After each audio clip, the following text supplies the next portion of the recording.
Okay, we're going to do some canning, pressure canning.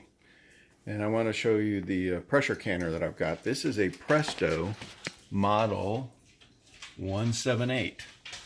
And when you look at the manual, it says the model 178 with wide mouth jars does 7 quarts or 16 pints or 16 half pints.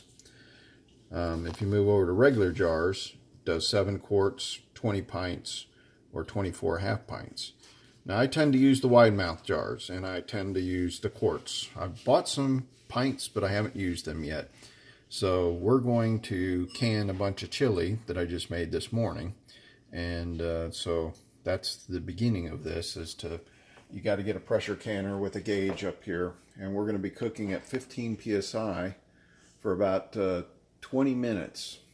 And so I'll show you what's involved in that. So I'm going to pause this. Okay, so now I've set up my jars, and I tend to use like a big aluminum pan. I've got my chili here. I've got this little funnel. This for wide, actually I think that'll work for regular size jars. And I've got 16 jars ready with their lids sitting out here. So I'm going to go ahead and fill up a couple of these. First I'm going to do is just give this a good stir. Low budget operation. I've got to be the cameraman and the disher-upper here. So I just posted this video for how to make this chili.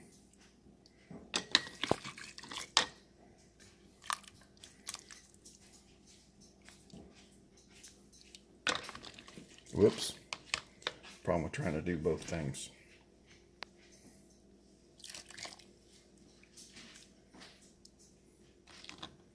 Alright, that jar's a little fuller than it probably should be, but it's not too far off.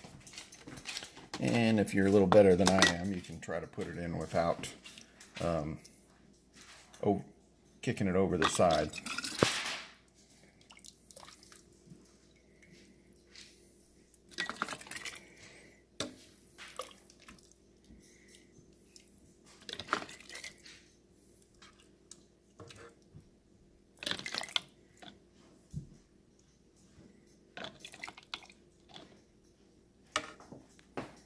Okay, that's pretty good on that one. All right, I'm going to pause this while I fill up the rest of the jars. All right, my first pot, I filled up a couple of these. I got to come back and top off a little bit more, but that's about 7.5 containers. Whenever you hear the bell ring, that's my dog asking to go outside. I don't know why he's doing this. He's driving me nuts. I think he's just hungry. Okay, I've got all the jars filled up where they need to be. Now, one of the things you've got to do is you got to kind of come around and wipe wherever you made a little spill, and definitely make sure the top is clear. Using those funnels really help a lot. But if you look at this, you can see there was some missing. I'm looking, this looks pretty clear now. So now what I've got to do is put all the lids on. So I'll just put a couple on so you can see. But the secret on this is you have to kind of turn it backwards till you feel it engage. There you go. I got one there.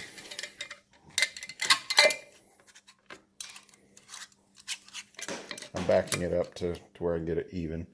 See, that looks like it's ready to engage, but sometimes these can be just a little bit tricky. There we go.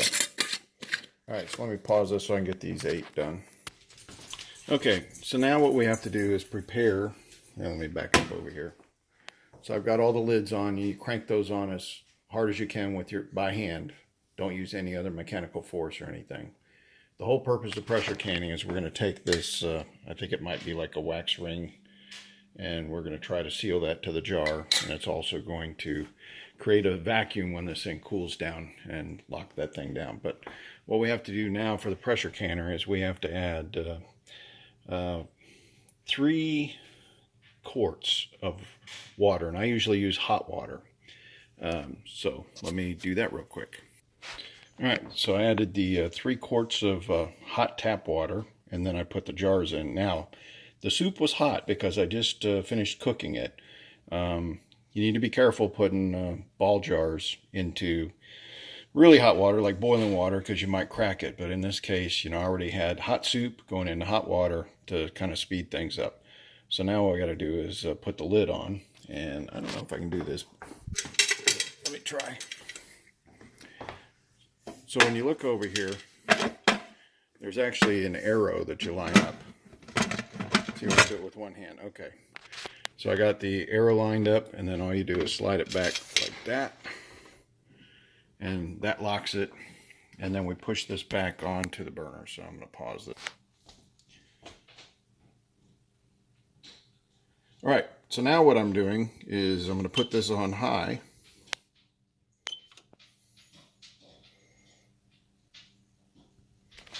All right. And I got to just make sure I have it centered over the burner. So I'm going to wait for this thing to heat up down here, because this is a massively big pot. And that actually looks pretty good. All right. So we have to wait until this thing pressurizes. And one of the things that's going to happen is this little valve is going to start popping up and down. What I do is I take a spoon and hold it down and count to 10, and then you take your finger off, and then it will pop up and stay up, and that'll allow the thing to pressurize. But otherwise it'll just start spitting hot water, and it will never pressurize. Now if you have a stove that puts out a lot more BTUs, you might not have that problem. But all right, let's I'm going to pause this until we get to that point. All right, so while that's pressurizing, I'm going to go ahead and fill my other jars here. I think I'm going to end up with maybe 7 more jars, so we'll have a total of 15. This wasn't quite as big a batch as last time. Okay, so the recipe did 7 that's in the pressure canner, and then I have another 6 here, plus I had 1 left over from the first one. So that was actually 8 in the first pot and 6 in the second after we filled everything up. So we have a total of 7, and 7's 14 quarts. So that's a good amount. I have a big helper right here. This is my Ellie, grandchild. And I got my dogs running around here. Everybody's helping here. So we're waiting for this thing to get up to pressure. It's probably going to take about 45 minutes for the first batch. Next batch doesn't take quite as long because we've got everything heated up, and I'll show you what happens there. Pause it. All right, I got to tell you a little bit about pressure canning, why we're doing it.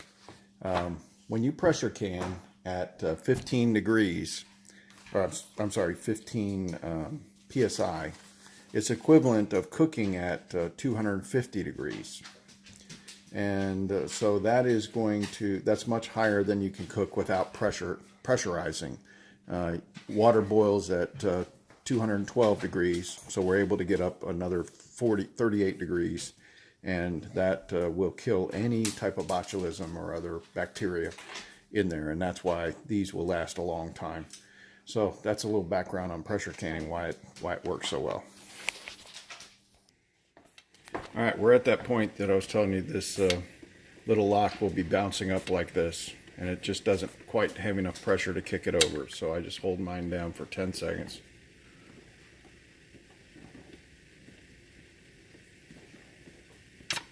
And you notice now it sticks up. And that will allow the system to completely pressurize now. And that'll take probably another 20 minutes.